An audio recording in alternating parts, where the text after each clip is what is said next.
guys, it's me, Mr. Nico here, back with another lesson for you guys today, and today's lesson is titled, Be Not Afraid. And now, today's lesson is be looking at a specific prophet in mind who's met with an unexpected challenge but isn't afraid. Because I know right now we're met with a lot of holidays right now, and things can come at us left, right, and center, just from out of nowhere, and things such as homework, maybe presents to either get or receive, or just something completely random can feel overwhelming or even scary at times.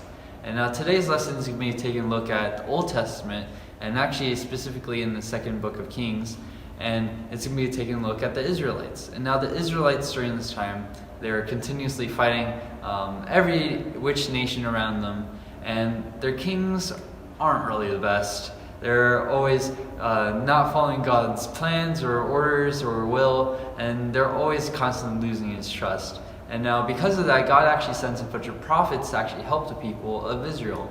And now one of these prophets is actually named Elisha. And now Elisha is a really cool dude. He's always helping people, even people that don't want his help, and he's always there to be that shining example from the Lord. And now the Arameans, who are currently at war with Israel, are planning to ambush and kill the king of Israel. And now Elisha, he actually receives a message from the Lord concerning this plan, and he's like, oh man, I gotta go tell the king of Israel. And so he goes, he rushes over and he tells the king of Israel, he's like, okay, there's an ambush gonna be happening this time, this place, and you gotta avoid it so you don't get killed.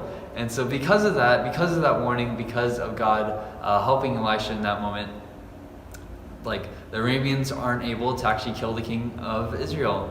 And so the Arameans are like, what the heck? And so they actually try it several more times, but every single time Elisha foils their plans. And so the Arameans are super frustrated, and they're like, what is going on? Who is the traitor here? And so actually the king of the Arameans is like, okay, who's the person that is like foiling our plans? And so then his soldiers around him tell him, there's this prophet named Elisha who seems to know every single plan that you make, sir.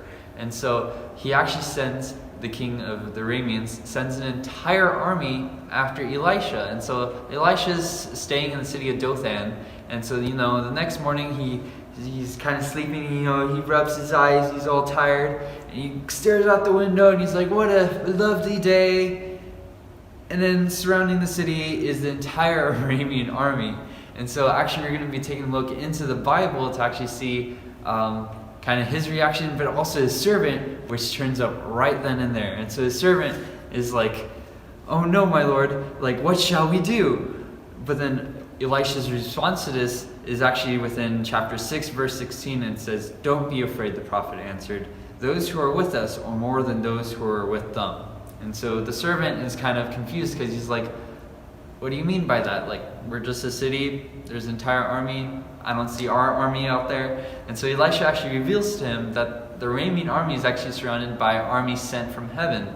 And so Elisha, he immediately prays to God, and he's like, oh, I strike the Aramean soldiers blind. And so the Aramean soldiers are blinded within an instant. And so, they're kind of helpless. They're like, I can't see. And so Elisha, he actually spares them, and so instead of like executing them, because right now they're enemies, they're already warring with each other, but instead he actually shows them mercy and he lets them go home. And because of that, the Arameans actually have a short peace with Israel afterwards. And now, just like with Elisha in facing his daunting task, instead of just being shut down by it or feeling worrisome or afraid from it, he actually goes to God for help to combat that challenge. And so right now, whatever army that's surrounding you, whether that be worry or just homework, or maybe just plans, or just anything in general, right? Just know that God is there for you in your help to provide you that strength, to provide you that help, to meet that army head on and to defeat it. And now as you go into next week, I want you guys to think about, maybe what are those things that are surrounding me, and how can I bring God into that equation? And now, hope you guys really enjoyed this lesson. I know I did, and I'll be greatly looking forward to making the next one for you guys. And I hope you guys stay tuned for that one. So this has been me, Mr. Nico, here with your lesson for today titled Be Not Afraid. So I'll see you guys in the next video. Bye bye.